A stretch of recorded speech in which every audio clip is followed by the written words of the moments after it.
ఉదయకాల ఆరాధనలో దేవుని వాక్యము వినడానికి మిమ్మల్ని అందరినీ ప్రేమపూర్వకంగా ఆహ్వానిస్తూ ఉన్నాను. గడిచిన మాసమంతా దేవుడు తన ఉచితమైన కృప ద్వారా మనలందరినీ సజీవ లెక్కలో ఉంచి నూతన మాసంలో ఫిబ్రవరి మొదటి ఆదివారం మొదటి దినమున మనమందరము కూడా ఉన్నాం. మీకోసం, మీ అందరి కోసం దేవుని సేవకుడిగా ప్రతినిత్యం ప్రతి కుటుంబం కొరకు మేము ప్రార్థన చేస్తూ ఉన్నాం. మీరందరూ కూడా మీ గృహాల్లో క్షేమంగా ఉన్నారని తలస్తూ మనమందరము కూడా దేవుని వాక్యంలో ముందుకు వెళ్దాం. ఫిబ్రవరి 18వ తారీఖు నుండి మన సంఘములో యాష్ వెనస్డే మొదలుకొని లెంట్ డేస్ ప్రారంభం కాబోతూ ఉన్నాయి. దాని దృష్ట్యా దేవుని వాక్యాలు దేవుని మందిరావరణంలో చెప్పబడుతూ ఉంటాయి. మన ఆత్మీయ పునరుద్ధరణ కొరకు, ఆత్మీయ మేలుకొలుపు కొరకు మరి లెంట్ డేస్ ఏర్పాటు చేయబడి 40 దినాలు ప్రతి ఒక్కరము దేవుని మందిరావరణంలో కనబడుతూ దేవుని దగ్గర నుండి దైవ దీవెనలు పొందుకోవడం కొరకై ఆ ప్రయత్నంలో మనం పాల్గొంటూ ఉంటాం. దేవుడు మనలందరినీ దీవించునుగాక. క్రీస్తునందు ప్రియ దేవుని సంగమా, చదవబడినటువంటి లేఖన భాగాలు ఆదికాండం 28వ అధ్యాయం 10వ వచనం నుండి 22వ వచనం చదువుగా విన్నాం. ప్రకటన గ్రంథం 2వ అధ్యాయము 4 నుండి 5 వచనాల వరకు గల వాక్య భాగమును విన్నాం. ఈ 2 వాక్య భాగాలను ఆధారం చేసుకొని నేటి దినము మన ధ్యానాంశము బేతేలుకు తిరిగి రావడము, ఆత్మీయ పునరుద్ధరణ వైపు ప్రయాణము, బేతేలుకు తిరిగి రావడం. Return to Bethel, A journey towards spiritual restoration.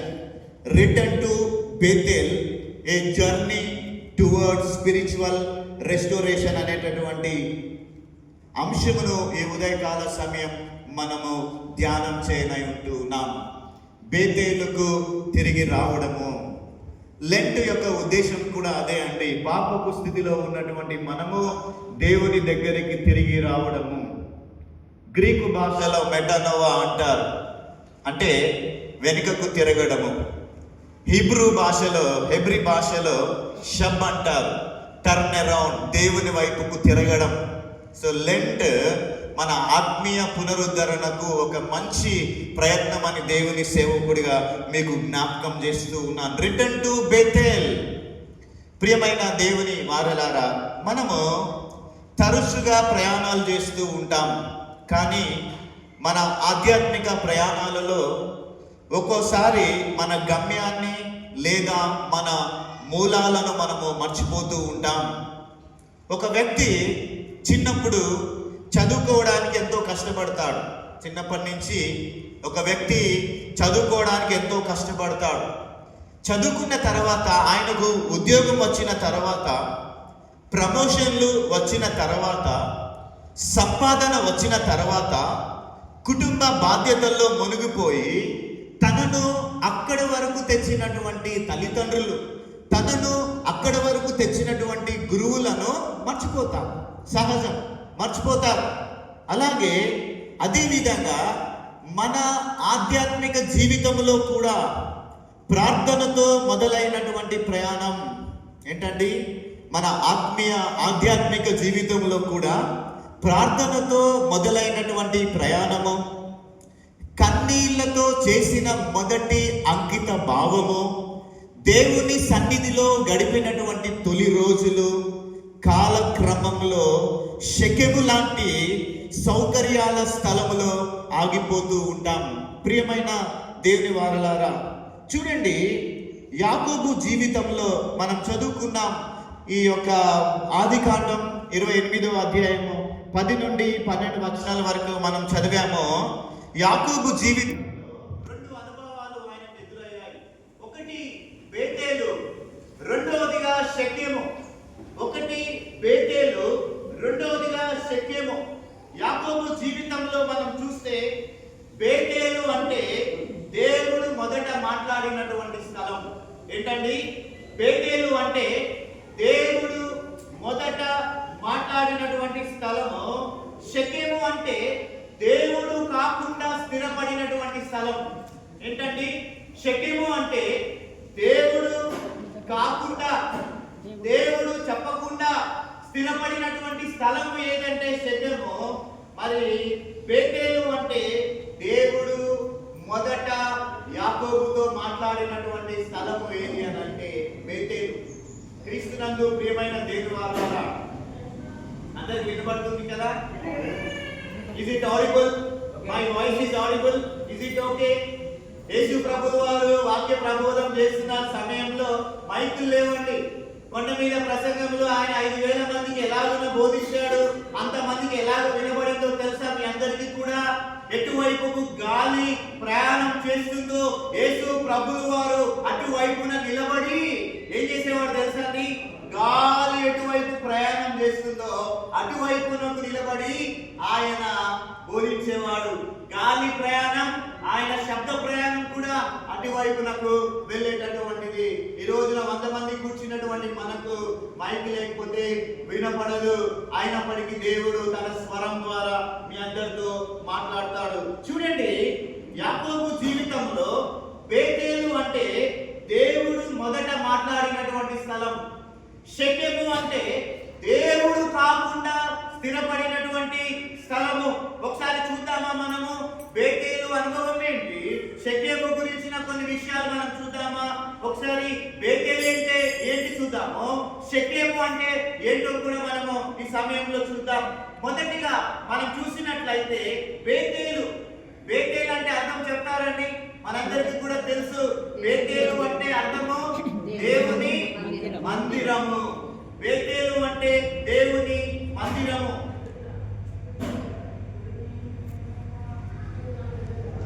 మంచిది ప్రియమైన దేవుని వారలారా, యాకోబు జీవితంలో బేతేలు అంటే దేవుడు మొదట మాట్లాడిన స్థలము, షెకెము అంటే దేవుడు కాకుండా స్థిరపడినటువంటి స్థలము.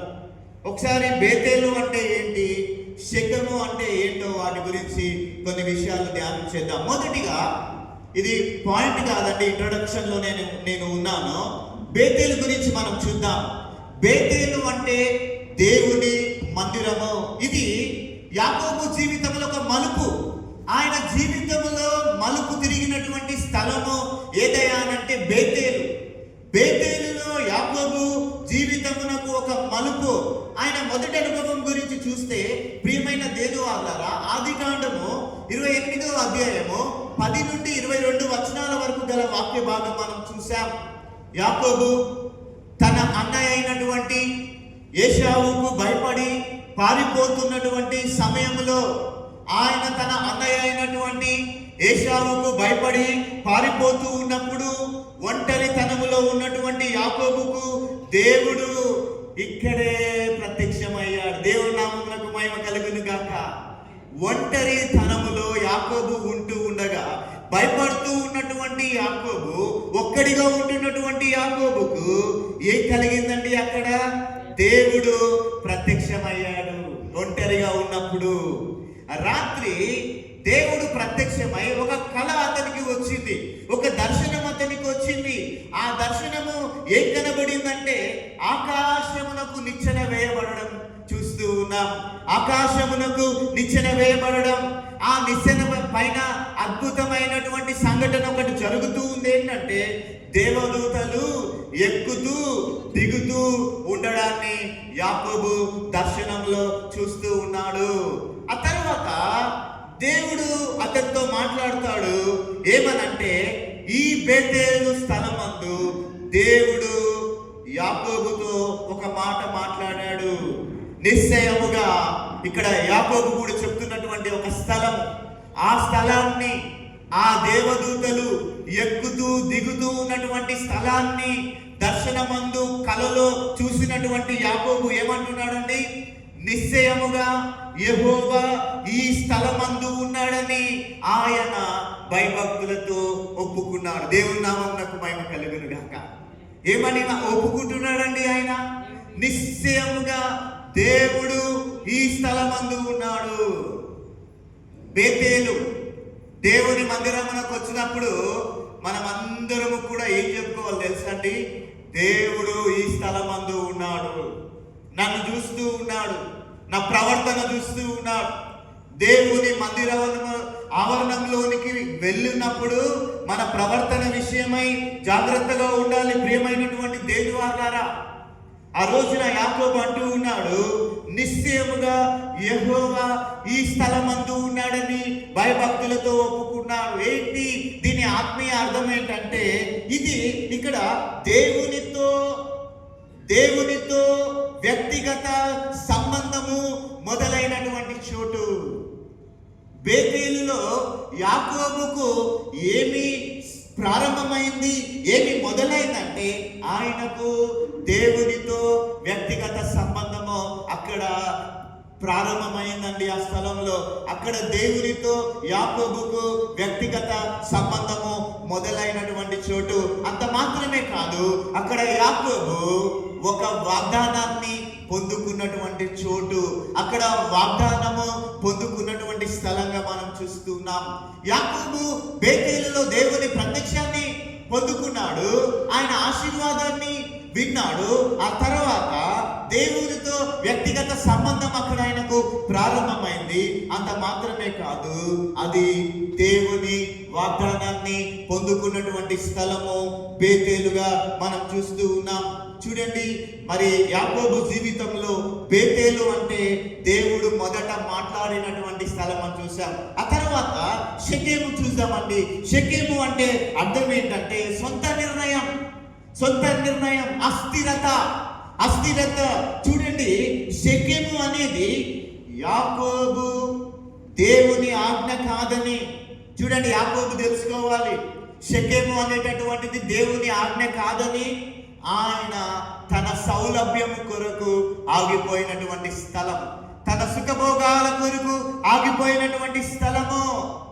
షెకెము అంటే సొంత నిర్ణయం.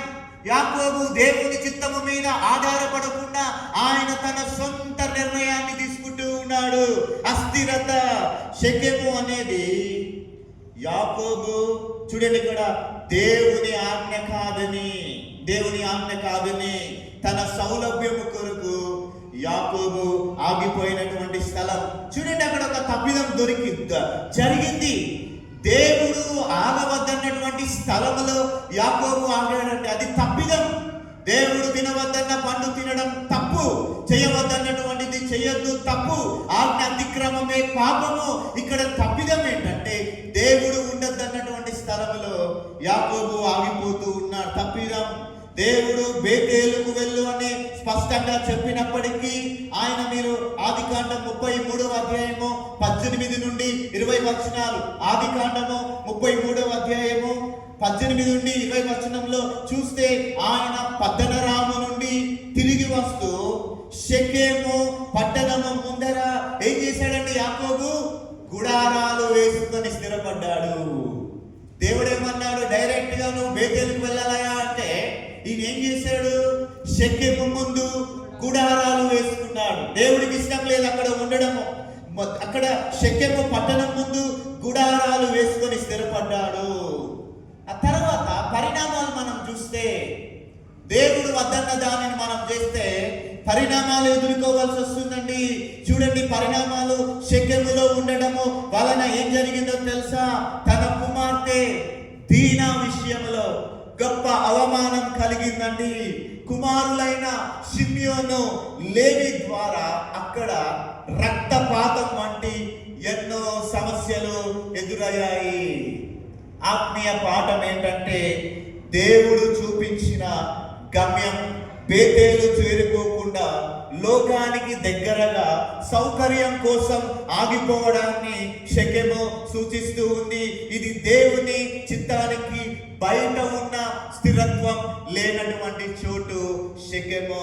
ప్రియమైనటువంటి దేవుని వారలారా, ఈ ఉదయకాల సమయం దేవుని వాక్యం, దేవుని స్వరం మనందరికీ వినబడుతూ ఉంది. దేవుని స్వరం మనందరితో మాట్లాడుతూ ఉంది. నువ్వు ఎక్కడ ఆగిపోయావు? షెకెములోనా లేక బేతేలు వైపుకు నడుస్తూ ఉన్నావా? ఈ రోజున నన్ను నేను పరీక్షించుకోవాలి. నేను ఎక్కడ ఆగిపోతూ ఉన్నాను? షెకెములోనా లేకపోతే నేను బేతేలు వైపుకు నడుస్తూ ఉన్నానా? ప్రియమైన దేవుని వారలారా, యాకోబు జీవితంలో బేతేలు కేవలము ఒక భౌగోళిక ప్రాంతం కాదండి, అది దేవునితో అతనికి ఉన్నటువంటి మొట్టమొదట అనుభవము. మనం ఇందాక చదువుకున్నాం, ఆదికాండం 28వ అధ్యాయంలో చూసాము, యాకోబు ఒంటరిగా పారిపోతూ ఉన్నప్పుడు దేవుడు అతనికి బేతేలులో ప్రత్యక్షమయ్యాడు. అక్కడ యాకోబు ఒక నిశ్చయతకు వచ్చేసాడండి, ఒక నిశ్చయతకు వచ్చేసాడు. ఏమని అంటున్నాడండి ఆయన? యెహోవా నిశ్చయముగా ఈ స్థలమందు ఉన్నాడు, ఈ స్థలమందు ఉన్నాడు అని చెప్పిన యాకోబు, ఈ స్థలమందు ఉన్నాడని చెప్పిన యాకోబు, కానీ కాలక్రమేణా ఆయన జీవితంలో ఆశీర్వాదాలు పెరిగే కొద్దీ, కుటుంబ బాధ్యతలు ఎక్కువ అయ్యేటటువంటి కొద్దీ యాకోబు ఆ యొక్క అనుభవాన్ని మర్చిపోయి, ఆ యొక్క అనుభవాన్ని మర్చిపోయి ఆయన షెకెములో స్థిరపడిపోయాడు. షెకెము దేనికి సాదృశ్యం అంటే, షెకెము లోకానికి సాదృశ్యం. ఈ రోజున దేవుడు మనల్ని కూడా అడుగుతూ ఉన్నాడు, ప్రియమైనటువంటి దేవుని వారలారా, నీవు నీ మొదటి ప్రేమను, నీ మొదటి అనుభవాన్ని మర్చిపోయావా? నీవు నీ మొదటి ప్రేమను, నీ బేతేలు మొదటి అనుభవాన్ని మర్చిపోయావా? అయితే తిరిగి బేతేలుకు రండి అని దేవుడు మనలందరినీ ఆహ్వానిస్తూ ఉన్నాడు. లెంట్ యొక్క ఉద్దేశం కూడా అదే కదండి. బేతేలు దేవుని మందిరం, మీరందరూ కూడా టర్న్ అరౌండ్, దేవుని వైపునకు తిరగండి, బేతేలుకు రండి అని ఈ రోజున దేవుడు మనతో మాట్లాడుతూ ఉన్నాడు. నీవు నీ మొదటి ప్రేమను, నీ బేతేలు అనుభవాన్ని ఒకవేళ నేను మర్చిపోయినట్లయితే దేవుడు అంటున్నాడు, తిరిగి బేతేలుకు రండి అని ఆహ్వానిస్తూ ఉన్నాడు. ఈ ఉదయకాల సమయంలో యాకోబు జీవితం నుండి కొన్ని ఆధ్యాత్మిక పాఠాలు మనం నేర్చుకుందాం. యాకోబు జీవితం నుండి కొన్ని ఆత్మీయ పాఠాలు మనం నేర్చుకుందాం. ఒక 3 పాయింట్లు క్లుప్తంగా మీ ఎదుటకు తెచ్చి నేను ముగిస్తానండి. యాకోబు జీవితం నుండి కొన్ని ఆధ్యాత్మిక పాఠాలు, ఆత్మీయ పాఠాలు నేర్చుకుందాం. అందులో నెంబర్ 1, మొట్టమొదటిగా మనం చూసినట్లయితే మొదటి పాయింట్, మొదటి విషయము యాకోబు జీవితం నుండి మనం చూసినట్లయితే యాకోబు దేవుని ఆజ్ఞను విన్నాడండి. ఇది మీ హృదయం అనే పలక మీద రాసుకుంటే రాసుకోండి, పుస్తకము పెన్ను తెచ్చుకుంటే మీరు రాసుకోవచ్చును. యాకోబు దేవుని ఆజ్ఞను విన్నాడు. Jacob heard God's command. Jacob heard God's command. యాకోబు దేవుని ఆజ్ఞను విన్నాడు. చూడండి ప్రియమైన దేవుని వారలారా, యాకోబు పరిస్థితి కూడా మనందరి పరిస్థితి లాంటిదే. ఆయన మనలాంటి మానవుడే, మనలాంటి మనిషి. యాకోబు పరిస్థితి మన పరిస్థితి లాంటిదే. కుటుంబంలో ఆయనకు సమస్యలు ఉన్నాయి. పిల్లల వల్ల ఆయనకు వచ్చినటువంటి అవమానం, భవిష్యత్తు పట్ల భయం, చుట్టూ యాకోబుకు ఎవరున్నారంటే శత్రువులు ఉన్నారు. ఇలాంటి సమయంలో మనమందరము కూడా సాధారణంగా చేసేటటువంటిది ఏమిటి అంటే, ప్రియమైన దేవుని వారలారా, దేవుని స్వరము వినకుండా మన లాజిక్లతో మనం ఏం చేస్తామండి? నిర్ణయాలు తీసుకుంటాం, సొంత నిర్ణయాలు తీసుకుంటాం. దేవుని స్వరం వినకుండా, దేవుని పైన ఆధారపడకుండా ఏం చేస్తామండి? మనకు కొన్ని లాజిక్లు ఉంటాయి కదా, లాజిక్లతో ఏం చేస్తామంటే మనము మన సొంత నిర్ణయాలు తీసుకుంటాం. కానీ ఇక్కడ యాకోబు చేసినటువంటి పని ఏంటి అని అంటే, ఆయన దేవుని ఆజ్ఞను విన్నాడు. నెంబర్ 1, ఆయన దేవుని మాటలు విన్నాడు. చూద్దామండి ఒకసారి ఆదికాండం 35వ అధ్యాయము 1వ వచనం చూడండి. ఆదికాండము 35వ అధ్యాయం 1వ వచనంలో, నీవు లేచి బేతేలుకు వెళ్ళి అక్కడ నివసించుము. దేవుడు మాట్లాడుతున్నాడండి యాకోబుతో, యాకోబా నీవు లేచి బేతేలుకు వెళ్ళి అక్కడ నివసించుము అనేటటువంటి మాటను యాకోబు విన్నాడు. ప్రియమైనటువంటి దేని వారలారా, యాకోబు తన జీవితంలో అత్యంత క్లిష్టమైన పరిస్థితిలో ఉన్నాడు. తన కుమార్తె అయినటువంటి దీనా విషయంలో జరిగినటువంటి అవమానము, తన కుమారులు చేసినటువంటి నరహత్య వల్ల చుట్టుపక్కల అన్యుల నుండి పొంచి ఉన్నటువంటి ముప్పు చూడండి. అటువంటి గందరగోళ సమయంలో దేవుని స్వరము యాకోబుకు వినబడింది.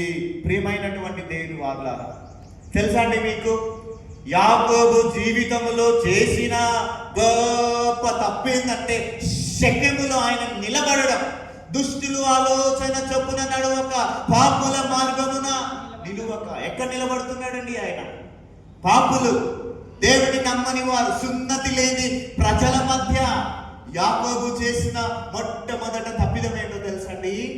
షెకెములో ఆయన నిలబడడం. ఒక కుమార్తె ఉందండి దీనా, ఆమె ఏం చేసిందో తెలుసా అండి?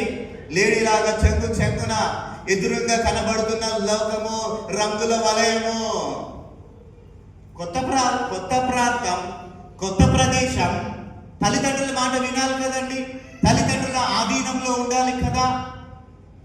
నాన్న చెప్పాడు, అన్నదమ్ములు ఉన్నారు, నీవు ఈ ప్రాంతాన్ని వదిలి అటువైపుకు నువ్వు వెళ్ళకూడదు చెప్తే తల్లిదండ్రుల మాట వినాలి కదండి. దీనా సొంత నిర్ణయం తీసుకుందండి. దీనా ఆమె ఏం చేసింది అని అంటే, ఆ యవన ప్రాయంలో నాకు స్నేహితులు కావాలి, నేను వారితో స్నేహం చేయాలి అని అక్కడికి వెళ్ళిందండి.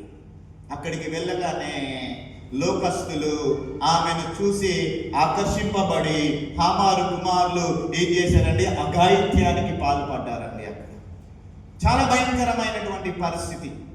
అఘాయిత్యానికి ఆమె పైన అక్కడ ఒక దుర్ఘటన జరిగింది.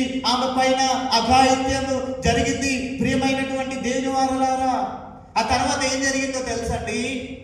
అన్నదమ్ములకు తెలిసింది ఈ విషయం. షిమ్యోను, లేవి వీళ్ళు చాలా తెలివి మేధావులండి. వీళ్ళు ఈ అఘాయిత్యం చేసిన వాళ్ళు ఏం చేశారు? సంబంధం కుదిరించుకోవడానికి వచ్చారు. జరిగిందేదో జరిగిపోయింది, మీ పాపని మాకు ఇవ్వండి అంటే వీళ్ళు చాలా తెలివిమంతులు కదండి. యాకోబే తెలివిగలవాడు, చాలా తెలివి, మోసగల్ల తెలివి. ఈ కుమారులు ఏం ప్లాన్ చేశారు తెలుసా? సరే సార్, మరి మీరు సున్నతి లేని వారు కాబట్టి మీరు సున్నతి జరిగించుకొని రండి అని చెప్తే వీళ్ళ మాటలు నమ్మి సున్నతి జరిగించుకున్నారు. 3 దినాలు బాధపడుతూ ఉంటే వీళ్ళు వెళ్ళి వాళ్ళ మీద పడి షిమ్యోను, లేవి అతి కిరాతకంగా వాళ్ళని చంపేశారండి. అసలు ఎవరిది తప్పంతా? దీనాది కాదు, ఆ తర్వాత షిమ్యోను, లేవిది కాదండి. ఫస్ట్ ఇంటి యజమాని తండ్రి చేసిన తప్పు ఏంటంటే, యాకోబు వెళ్ళి ఎక్కడ నిలబడవద్దన్నాడో అక్కడ వెళ్ళి ఏం చేశాడండి? టెంట్ వేసుకోవడమే తప్ప ఆయన. ప్రియమైనటువంటి దేవుని వారలారా, చూడండి, తన కుమార్తె దీన విషయంలో జరిగిన అవమానం, తన కుమారులు చేసిన నరహత్య వల్ల చుట్టుపక్కల అన్యుల నుండి ఇప్పుడు ఏం జరిగిందో తెలుసండి? యాకోబు కుమారులు కనబడితే కథం, అందరిని నరికి పోగులు పెడదాం అన్నట్టుగా జనాలు ఏం చేస్తున్నారంటే ఎదురు చూస్తూ ఉన్నారు. ఆ ఊర్లో ఉన్నటువంటి షెకెములో ఉన్నటువంటి వారు. ఇలాంటి సమయంలో యాకోబు భయపడుతూ ఉన్నాడు. అలాంటి గందరగోళ సమయంలో ఏం చేయాలో అర్థం కావట్లేదు. ఇప్పుడు యాకోబుకి ఏం వినబడుతుందో తెలుసండి? దేవుని స్వరము వినిపించింది. దేవుని స్వరం వినపడింది. గతాన్ని గుర్తు చేస్తున్నాడు దేవుడు.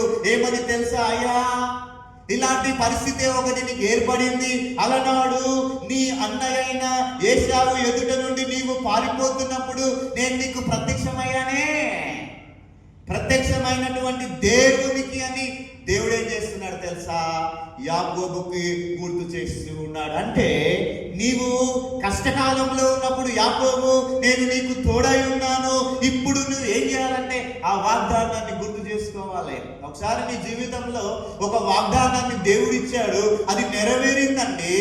ఆ తర్వాత ఇదే వాగ్దానాన్ని ఒకనొక సమయంలో నువ్వేం చేయాలి తెలుసా? మరలా సేమ్ ఇలాంటి ప్రాబ్లం ఒకటి వచ్చినప్పుడు నీవు దాన్ని నమ్మాలి, ఎత్తి పట్టాలి, విశ్వసించి ప్రార్థన చేయాలి. ప్రియమైన దేవుని వారలారా, నీవు నీ కష్టకాలంలో ఉన్నప్పుడు నేను నీకు తోడై ఉన్నాను, ఇప్పుడు ఆ వాగ్దానాన్ని గుర్తు తెచ్చుకో అని అర్థం. ప్రియమైన దేవుని వారలారా, మన జీవితాల్లో సమస్యలు ఎదురైనప్పుడు మనము దేవుని స్వరాన్ని వినడానికి ఇది ఒక సంకేతం.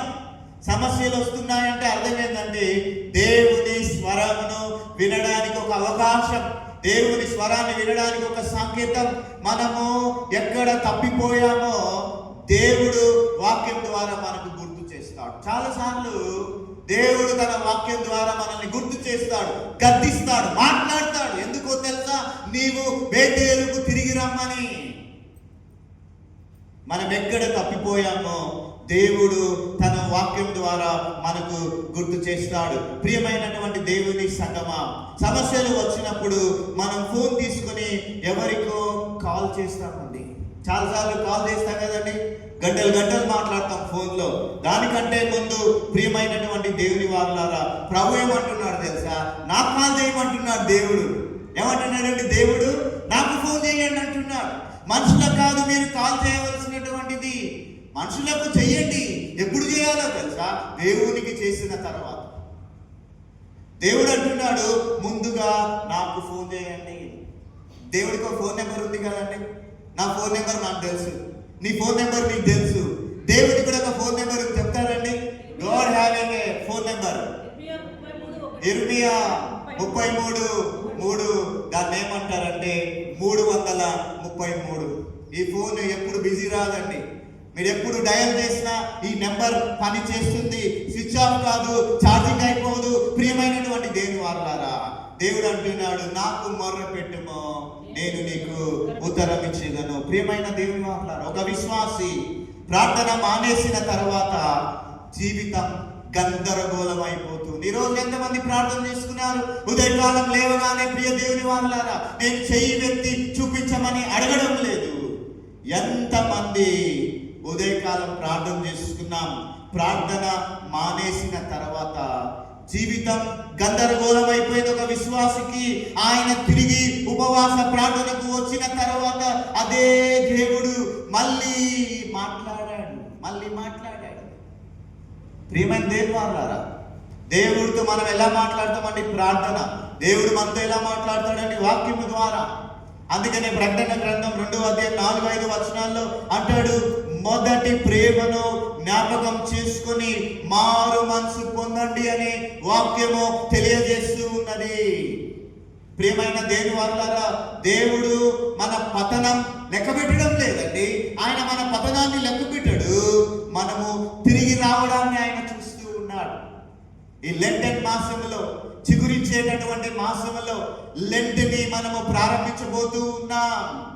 దేవుడు మనము తిరిగి రావడం కొరకు ఆయన ఎదురు చూస్తూ ఉంటూ ఉన్నాడు. ప్రియమైన దేవుని వారలారా, యాకోబు జీవితంలో మొదట ఆత్మీయ పాఠం ఏంటంటే యాకోబు దేవుని ఆజ్ఞను విన్నాడు. Jacob heard God's command. ఆయన దేవుని ఆజ్ఞను, దేవుని మాటను ఎప్పుడు విన్నాడండి? భయాందోళనలో, గందరగోళ పరిస్థితులలో యాకోబు దేవుని ఆజ్ఞను విన్నాడు, ఆయన మాటలు విన్నాడు. రెండోదిగా మనం చూసినట్లయితే యాకోబు దేవుని ఆజ్ఞను అనుసరించాడండి. రెండవదిగా యాకోబు దేవుని ఆజ్ఞను అనుసరించాడు. Jacob followed God's command. ఆయన దేవుని ఆజ్ఞను అనుసరించాడు. ఒకసారి మీరు చూసారండి, ఆదికాండము 35వ అధ్యాయము 2-5 మనం చూస్తే, యాకోబు చూసినట్లయితే ఆదికాండము 35వ అధ్యాయము 2-5 చూస్తే యాకోబు తన ఇంటి వారితోనూ తన యొద్దనున్న వారందరితోనూ మీ యొద్దనున్న అన్య దేవతలను పారవేసి మిమ్మును మీరు శుచిపరచుకొని మీ వస్త్రములను మార్చుకొనుడని చెప్పాను. 3వ వచనం, మనము లేచి బేతేలునకు వెళ్ళుదము, నా శ్రమ దినమున నాకు ఉత్తరం ఇచ్చి నేను వెళ్ళిన మార్గమున నాకు తోడై ఉండిన దేవునికి అక్కడ బలిపీఠమును కట్టెదను అని యాకోబు చెప్పి. 4వ వచనం, వారు తమ యొద్దనున్న అన్య దేవతలన్నిటినీ చెవులకు పెట్టుకున్న పోగులను యాకోబునకు ఇయ్యగా, యాకోబు ఏం చేశాడండి? యాకోబు శెకెము దగ్గర ఉన్న మస్తకి వృక్షము కింద వాటిని పాతి పెట్టాడు. 5వ వచనం, వారు ప్రయాణమైపోయినప్పుడు దేవుని భయము వారి చుట్టూన్న పట్టణముల మీద నుండెను కనుక వారు యాకోబు కుమారులను తరమలేదు. ప్రియమైన దేవుని వారలారా, వాక్యం బోధించడం ఈజీ, అనుసరించడం కష్టం. వినడం సులభం కానీ అనుసరించడం కష్టం కదండి. వినడం సులభం కానీ అనుసరించడం కష్టం. చెప్పడం ఈజీ, అనుసరించడం కష్టం. మన సంఘంలోనే లెంటన్ డేస్ లోనే ఒక బ్రదర్ చెప్తూ ఉన్నాడు, ఒక సబ్బులు అమ్మేటటువంటి వ్యక్తట అందరికి చెప్తున్నాడు, ఈ సబ్బు వాడండి, చాలా తెల్లగా అవుతారు, పొద్దున్నుంచి సాయంత్రం వరకు ఫ్రెష్ గా ఉంటారని ఈ సబ్బులు అమ్మేటటువంటి వ్యక్తి చెప్పాడట. ఇక అందరూ వచ్చి అడిగాడట, అయ్యా నువ్వు ఇంత నల్లగున్నావు, అసలు ఈ సబ్బు నువ్వు వాడావా, మరి నువ్వు తెల్లగా లేదంటే ఆయన అన్నాడట, నాది కేవలము సప్లయింగ్ మాత్రమే, నాది అప్లయింగ్ కాదన్నాడట.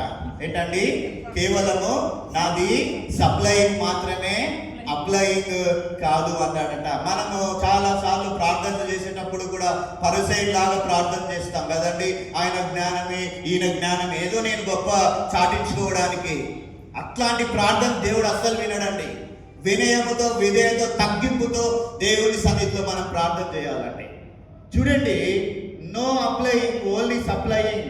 వినడం సులభం కానీ అనుసరించడం కష్టం. చూడండి, ఈ వచనాల ప్రకారము యాకోబు ఇక్కడ ఈ యొక్క ఆదికాండము 35వ అధ్యాయము 2 నుండి 5 వచనాల ప్రకారము చూడండి, యాకోబు ఇక్కడ 3 ముఖ్యమైన పనులు చేస్తున్నాడండి. 2వ పాయింట్ లో యాకోబు ఏం చేస్తున్నాడు తెలుసండి, 3 ముఖ్యమైన పనులు చేస్తా ఉన్నాడు. ఏంటి 2వ పాయింట్? మనం ఏం చెప్పుకున్నాము, యాకోబు దేవుని ఆజ్ఞను అనుసరించాడు. 35వ అధ్యాయము 2 నుండి 5 వచనాలలో ఆయన ఏం చేస్తున్నాడు తెలుసా, ఆయన దేవుని ఆజ్ఞను ఫస్ట్ విన్నాడు, రెండోది అనుసరిస్తున్నాడు. ఏం అనుసరిస్తున్నాడు తెలుసా, 3 ముఖ్యమైన విషయాల ద్వారా ఆయన అనుసరిస్తున్నాడు. ఒకటేంటో తెలుసా, శుద్ధీకరణ జరుగుతుంది ఆయనలో, ప్యూరిఫికేషన్, శుద్ధీకరణ. దేవుడు ఆయనతో ఏం చెప్పాడండి, మీ మధ్యనున్న అన్య దేవతలను పారవేయుడి అన్నాడండి. దేవుడు మీ వద్దనున్న అన్య దేవతలను పారవేయుడి అన్నాడు. అంటే బేతేలుకు వెళ్లే ముందు విగ్రహాలను, లోక ఆశలను వదిలేయండి.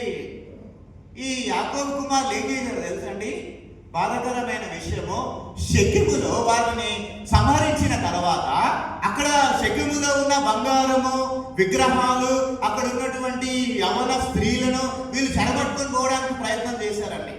అప్పటికి కొన్ని తీసుకున్నారు వాళ్ళు. అవి తీసుకొని వెళ్తుంటే పాపభూయిష్టమైన ఆస్తి దేవుడికి ఎందుకండి, దేవుడికి ఇష్టం లేదు కదా. అందుకే దేవుడు ఏమంటున్నాడు తెలుసా, మీరు బేతేలుకు వెళ్లే ముందు విగ్రహాలను, లోక ఆశలను వదిలేయాలి అంటూ ఉన్నాడు. ఈ రోజున ప్రియమైన దేవుని వారలారా, మన హృదయంలో దేవుని కంటే ఎక్కువగా దేనికి మనము ప్రాధాన్యత ఇచ్చినా అది విగ్రహమే. ఇది జ్ఞాపకం చేసుకోవాలండి. యాకోబు చేస్తున్న 3 ముఖ్యమైన పనులు ఒకటేంటండి, శుద్ధీకరణ, ప్యూరిఫికేషన్. మనము మన హృదయంలో దేవుని కంటే ఎక్కువగా దేనికి ప్రాధాన్యత ఇచ్చిన అది విగ్రహమే. ఉదాహరణకి ఈ రోజుల్లో మన ఇంట్లో విగ్రహాలు లేకపోవచ్చు. ఉన్నాయండి అన్ని విగ్రహాలు మన ఇంట్లో? ఒకవేళ ఉంటే తీసేసేయండి. నేను చెప్తున్నాను దేవుని సేవకుడిగా, ఖచ్చితంగా చెప్తూ ఉన్నాను. కొంచెం ఇల్లు కొనుక్కుంటాం కదండి, ఇల్లు కొనుక్కుంటే ఇంట్లో అలానే ఉంటాయి, న్యూస్ పేపర్లు పెడతాం, ఏమో పెడతాం, వద్దు తీసేసేయండి. ప్రియమైన దేవుని వారలారా, ఈ రోజున మన ఇంట్లో విగ్రహాలు ఉండకపోవచ్చు, కానీ ఒక విగ్రహం ఉంది. ఏందో చెప్పాలండి, మొబైల్ అడిక్షన్ అనేటటువంటి ఒక విగ్రహము, డబ్బు పైన అధిక ఆశ అనేటటువంటి విగ్రహము, మన గౌరవమే దేవుడైపోవడం ఒక విగ్రహము. ఏంటండి, మన గౌరవమే. ఆదామవ్వలు పండు తిన్నందుకు కాదండి వాళ్ళు పాపంలో పడింది. వారు పండు తినే ముందు వారిలో ఉన్న ఒక దురుద్దేశం ఏంటో తెలుసా, మేము దేవుని కంటే గొప్పవారం అయిపోతాము. ఆ ఉద్దేశంతో పండు తిన్నారు వారు. దేవుని కంటే గొప్పవారం, మన గౌరవమే దేవుడైపోవడం కూడా ఒక విగ్రహమే. ఇవన్నీ కూడా ఈ రోజున ఆధునిక విగ్రహాలే. యాకోబు ఏం చేశాడు తెలుసండి? వాటన్నిటిని ఏం చేశాడండి? పాతి పెట్టాడండి. విగ్రహాలన్నీ పాతి పెట్టాడు. మనము కూడా ప్రియమైన దేవుని వారలారా, ప్రభువా నన్ను నీ దగ్గరకి నడిపించినటువంటి వాటిని తొలగించని మనం ప్రార్థన చేయాలి. మనలో శుద్ధీకరణ, మనలో ప్యూరిఫికేషన్. విగ్రహాలుగా ఏవి తిష్ట వేసుకుని కూర్చున్నాయో అవి ఏం చేయాలంటే యాకోబు ఏం చేస్తున్నాడండి? యాకోబు శకములో వాటిని పాతి పెడుతున్నాడు. మనం పాతి పెట్టాలి. రెండవదిగా యాకోబు రెండవ పాయింట్లో రెండవదండి, యాకోబు ఇక్కడ 3 ముఖ్యమైన పనులు చేస్తున్నాడు. ఒకటి శుద్ధీకరణ, రెండవదిగా మనం చూస్తే మార్పు అండి. మార్పు, ట్రాన్స్ఫర్మేషన్. ఏంటి ట్రాన్స్ఫర్మేషన్? చూడండి, మీ వస్త్రములను మార్చుకొనుడి. దేవుడు అక్కడ మాట్లాడుతున్నాడండి. మీ వస్త్రములను మార్చుకొనుడి అంటే పాత మురికి వస్త్రాలను తీసివేసి కొత్త వాటిని ధరించండి. కొత్త వాటిని ధరించండి. మీ యొక్క వస్త్రములను మార్చుకొనుడి అంటే ఇది బాహ్యమైనటువంటి మార్పు మాత్రమే కాదు, ఇది అంతరంగ స్వభావము మారడానికి సాదృశ్యము. అంటే పాత అలవాట్లు, పాత స్వభావమును విడిచిపెట్టాలి. పాత అలవాట్లు, పాత స్వభావం విడిచిపెట్టాలి. పాత స్వభావం ఏంటండి? కోపము, అసూయ, ద్వేషము, అబద్ధం వంటి పాత గుణాలను విడిచిపెట్టాలి. ఒకసారట ఒక ఆయనకు అమెరికన్ మిషనరీ ఈ నెల్లూరు ప్రాంతంలో ఒక తాండాలో బాప్తిస్మం ఇస్తూ ఉన్నాడట లక్ష్మయ్య అనేటటువంటి వ్యక్తికి. లక్ష్మయ్య అనేటటువంటి వ్యక్తికి బాప్తిస్మము ఇస్తూ ఉన్నాడంట. ఆయన తాగుబోతూ, తిరుగుబోతూ, బీడీలు సిగరెట్లు బాగా తాగుతాడట. ఒకనొక దినమున మారు మనసు పొందుకొని అవన్నీ మానేస్తానని చెప్పి ఆయన ఏం చేశాడో తెలుసండి? నదిలో దిగి మారు మనసు పశ్చాత్తాపము నొంది ఆయన నదిలో బాప్తిస్మం తీసుకుంటూ ఉన్నాడండి. దేవుని సేవకుడు అడిగాడట, ఏమని అడిగాడండి? లక్ష్మయ్య, నీ యొక్క పాపములు దేవుని సన్నిధిలో ఒప్పుకుంటున్నావా? ఒప్పుకుంటానయ్యా. నీ పాపాలు విడిచిపెడతానయ్యా. ఎంతకాలం నీ విశ్వాసాన్ని కాపాడుకుంటావు? నేను చచ్చిపోయే వరకయ్యా అన్నాడట. అంతే. పాస్టర్ గారు ఆయన చెప్పిన మాటల్ని బట్టి ఇలాగ ఆయన ఏం చేశాడంటే, పాస్టర్ గారు ఆయన నీళ్ళలో ముంచి పైకి లేపిన వెంటనే ఆయన జేబులో నుండి సిగరెట్ కట్టలు, బీడి కట్టలు తేలాయండి. ఏం తేలాయండి? ఆయన జేబులో నుండి సిగరెట్ కట్టలు, బీడి కట్టలు తేలాయట. పాస్టర్కి చాలా కోపం వచ్చింది. ఏంటి లక్ష్మయ్య, ఏం చేస్తున్నావు నువ్వు? వీటిని నువ్వు విడిచిపెట్టాలి కదా, ఇవేంటి నువ్వు నీ జేబులోనే పెట్టుకున్నావు అని పాస్టర్ గారు గద్దించడం మొదలు పెడితే ఆయన అన్నాడట, అయ్యా పాత లక్ష్మయ్య చనిపోయాడు. ఏమన్నాడండి ఆయన? పాత లక్ష్మయ్య చనిపోయాడు. అంటే ఆయన ఏమంటున్నాడు ఇప్పుడు? పాత లక్ష్మయ్య చనిపోయాడు, పాత అలవాట్లు చనిపోయి, పాత స్వభావం పోయింది అంటే నీటిలో నా పాత లక్ష్మయ్య పాత స్వభావాన్ని అన్నిటిని వదిలిపెడుతున్నాడంట. దేవుడి నామం నాకు మహిమ కలిగింది కాక. ఆయన ఏం చేశాడండి? ఆయనలో ఉన్న పాత గుణాలను విడిచిపెట్టాడు. పాత స్వభావం విడిచిపెట్టబడింది. నూతన స్వభావం ఏంటంటే క్రీస్తు వంటి నూతన స్వభావాన్ని ధరించుకోవాలి. ఎఫెసీయులకు రాసిన పత్రిక 4వ అధ్యాయము 22 నుండి 24 వచనాల ప్రకారము క్రీస్తు వంటి నూతన మనస్సును ధరించుకోవాలి. ఇక మూడవదిగా యాకోబు ఏం చేస్తున్నాడంటే, రెండవ పాయింట్ లో యాకోబు 3 ముఖ్యమైన పనులు చేశాడు. ఒకటి శుద్ధీకరణ, 2 మార్పు, మూడవదిగా ఆయన ఏం చేస్తున్నాడో తెలుసా అండి? లోబడడం అండి. సబ్మిషన్. యాకోబు ఏం చేస్తున్నాడండి? మనం చదువుకున్నాం కదా వాక్యములో, యాకోబు తన ఇంటి వారందరినీ సిద్ధపరిచాడు ఒక తండ్రిగా. ఈ వాక్యాన్ని నుంచి చెప్తున్నానండి, నొక్కి చెప్తున్నానండి.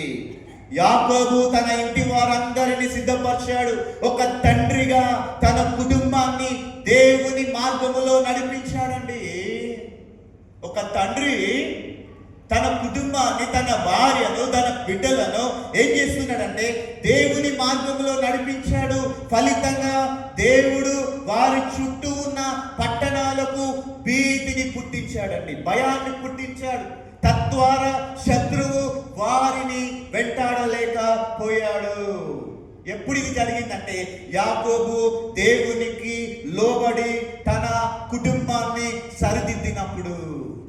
ఇంటి యజమాని ఏం చేయాలండి? తండ్రి ఏం చేయాలండి? సరిదిద్దారు. ఈ రోజు ఉల్టా ఇంట్లో భార్యలు నడిపిస్తారు ఇంటిని అంటని. అధికారం అంతా భార్యల చేతిలోకి పోతుంది. భార్యలకు దాసోహం అయిపోయే దినాలు. అలాగా అది వాక్యముకు విరుద్ధం. నేను దేవుని సేవకునిగా చెప్తున్నానండి. భార్య భర్తకు విధేయత చూపించాలి, లోబడాలి. భర్త భార్యను ప్రేమించాలి. ఇది రివర్స్ అయిందనుకో దేవుని ఆజ్ఞ నడవట్లేదు అనమాట. అక్కడ ప్రియమైన దేవుని వారలారా చూడండి, యాకోబు దేవుని ఆజ్ఞకు లోబడి తన కుటుంబాన్ని సరిదిద్దుతూ ఉన్నాడు. అలాగున సరిదిద్దినప్పుడు ఏం జరిగిందంటే దేవుడు అద్భుతమైనటువంటి రీతిలో వారి కుటుంబాన్ని కాపాడాడు. ఇక్కడ తండ్రిగా యాకోబు తన పాత్రను చక్కగా వహిస్తున్నాడండి. తండ్రిగా యాకోబు పాత్రను చూడండి. యాకోబు కేవలము తాను మాత్రమే మారలేదండి. యాకోబు తాను మాత్రమే ట్రాన్స్ఫార్మ్ అవ్వలేదండి. యాకోబు తాను మాత్రమే మారలేదండి. తన ఇంటి వారందరినీ ఏం చేశాడండి? ఆయన సిద్ధపరిచాడు. తన ఇంటి వారందరినీ సిద్ధపరిచాడు. ఒక కుటుంబ యజమానిగా తన కుటుంబాన్ని దేవుని మార్గములో నడిపించే బాధ్యతను యాకోబు ఒక తండ్రిగా ఆయన తీసుకున్నాడు. దేవుని నామమునకు మహిమ కలుగును గాక. ఐక్యత, కుటుంబం అంతా కలిసి దేవుని మాటకు లోబడినప్పుడు అక్కడ దేవుని యొక్క శక్తి ప్రవహిస్తుందండి. కుటుంబం అంతయు కలిసి దేవుని మాటకు లోబడినప్పుడు అక్కడ ఏం జరుగుతుందండి? దేవుని శక్తి ప్రవహిస్తుందండి. ప్రియమైనటువంటి దేవుని వారలారా, కుటుంబం అంతా కలిసి దేవుని మాటకు లోబడినప్పుడు అక్కడ దేవుని శక్తి ప్రవహిస్తుంది. అంత మా దేవుని శక్తి ప్రవహించడం మాత్రమే కాదు, కానీ దేవుడు ఏం చేస్తాడు తెలుసండి? దేవుడు మన పక్షమున చొరవ తీసుకుంటాడండి. దేవుడు మన పక్షమున జోక్యం చేసుకుంటాడండి.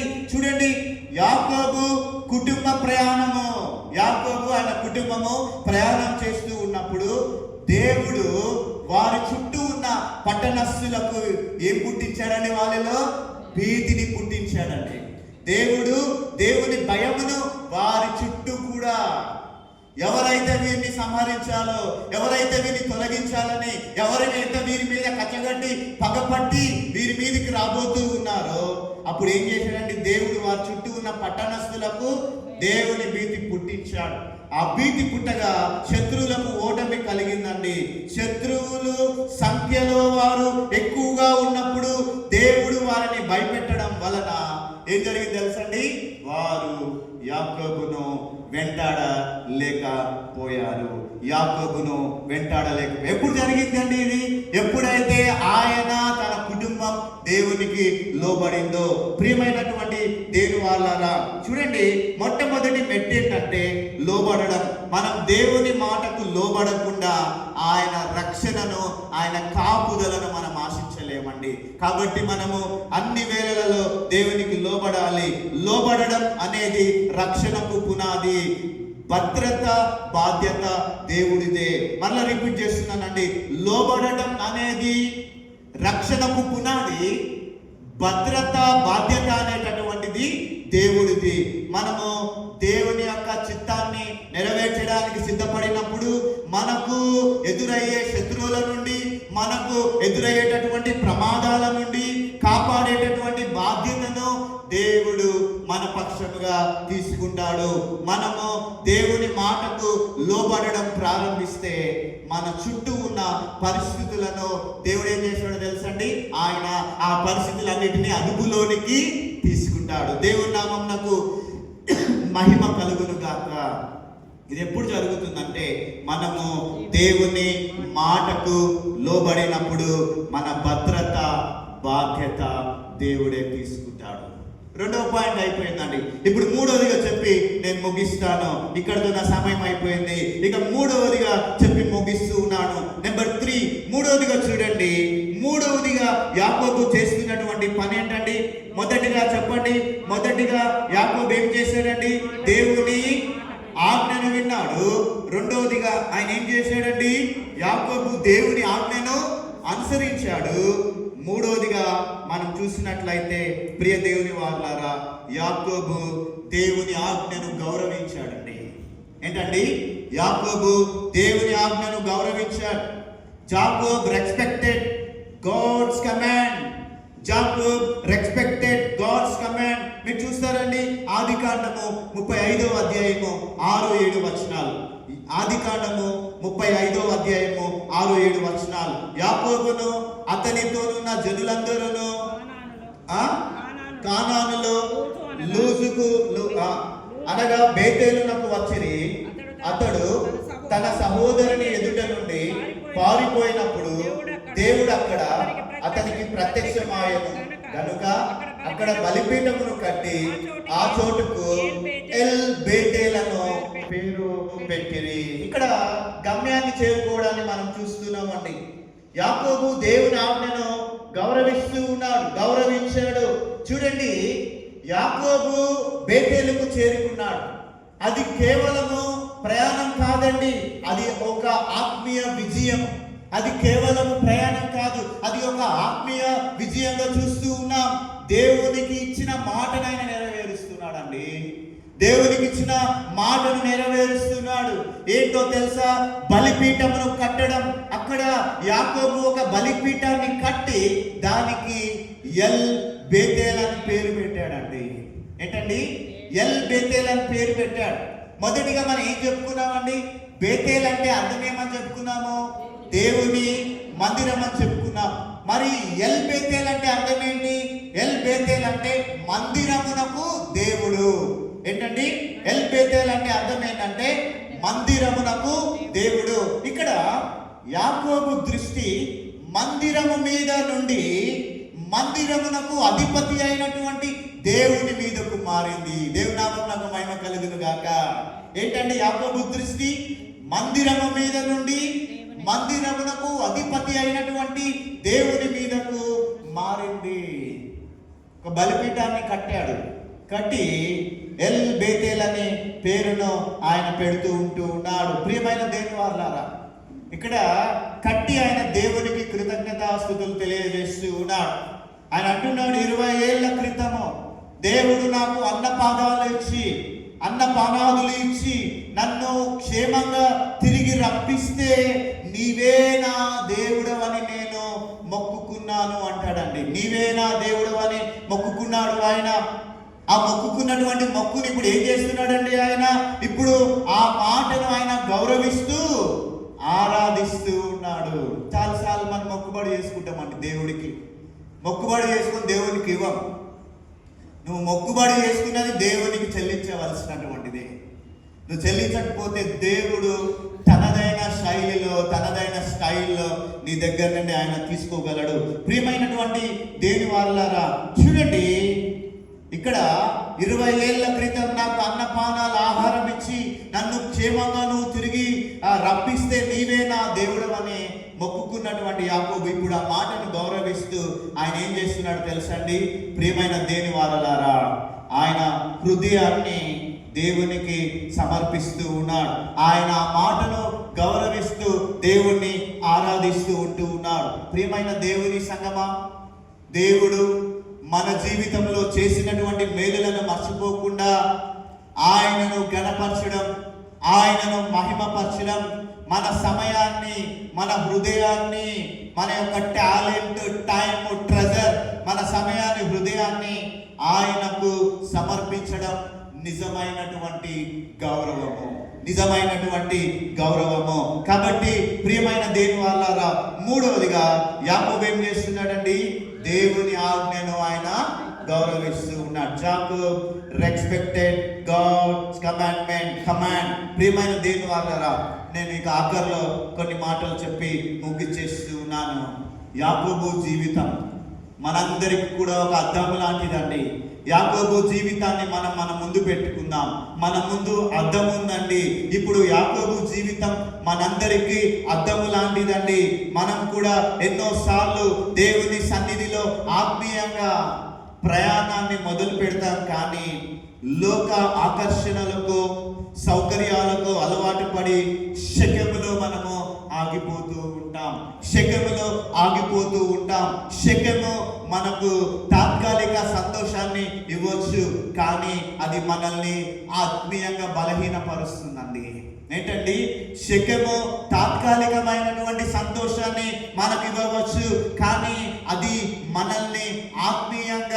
బలహీనపరుస్తుంది.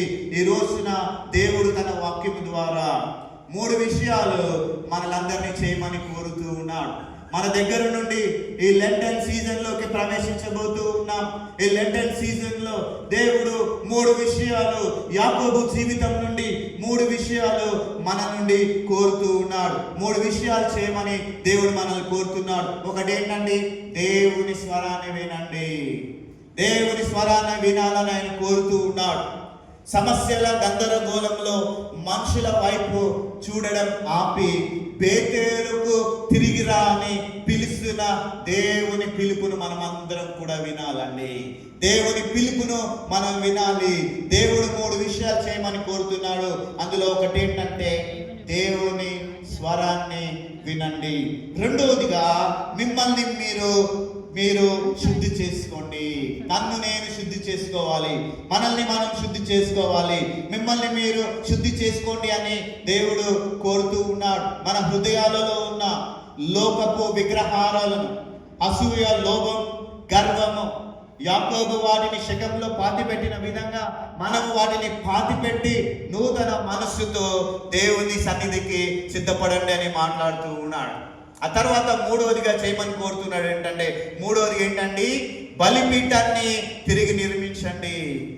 ఎన్ని సంవత్సరాలైందండి నీ జీవితంలో ప్రార్థన బలిపీఠాలను కట్టి? ఎన్ని బలిపీఠాలను కట్టావు ప్రియమైన దేవుని వారలారా?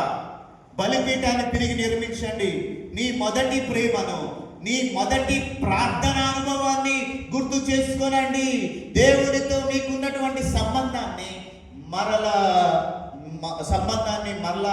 బలపరుచుకోండి. లెంట్ అదే కదండి, దేవునితో మన సంబంధాన్ని తిరిగి కట్టుకోవడం కొరకు, దేవునితో మనకున్న సంబంధాన్ని బలపరుచుకోవడం కొరకు, లెంటన్ కొరకు మనందరం సిద్ధపడుతూ ఉన్నాం.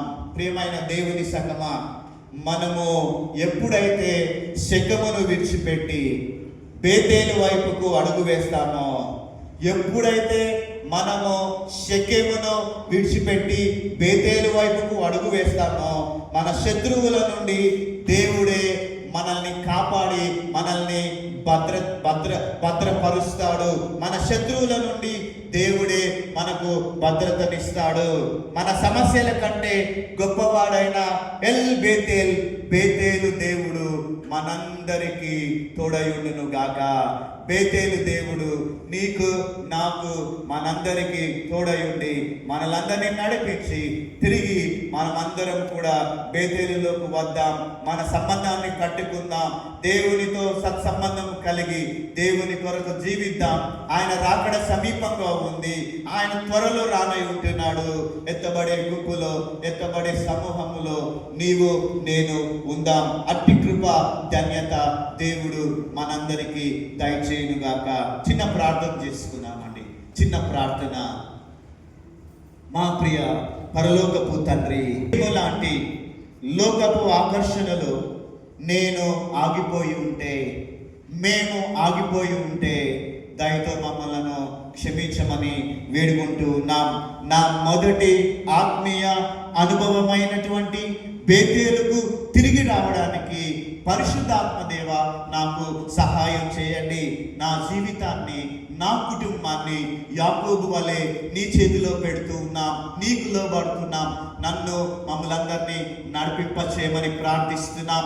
మా పాత అలవాట్లు, మా ప్రాచీన అలవాట్లు షెకెములో మేమందరము పాతిపెట్టి ప్రభువా, నూతన స్వభావాన్ని ధరించుకోవడానికి మీ ఆత్మ సహాయము, నీ నడిపింపు మా అందరికి దయచేయమని ప్రత్యేకంగా ప్రభువా ఈ సమయంలో మేమందరము ప్రభు భోజన వల్ల సంస్కారంలో మా హస్తములు వేయబోతూ ఉంటుండగా మా జీవితంలో మమ్మలను మేము ఒక్కసారి తొంగి చూసుకొని పరీక్షించుకొని నీ శరీరమును, నీ రక్తమును స్వీకరించే ధన్యత నాకు, మాకు దయచేయమని యేసు నామమున అడిగి వేడుకొంచున్నాం తండ్రి.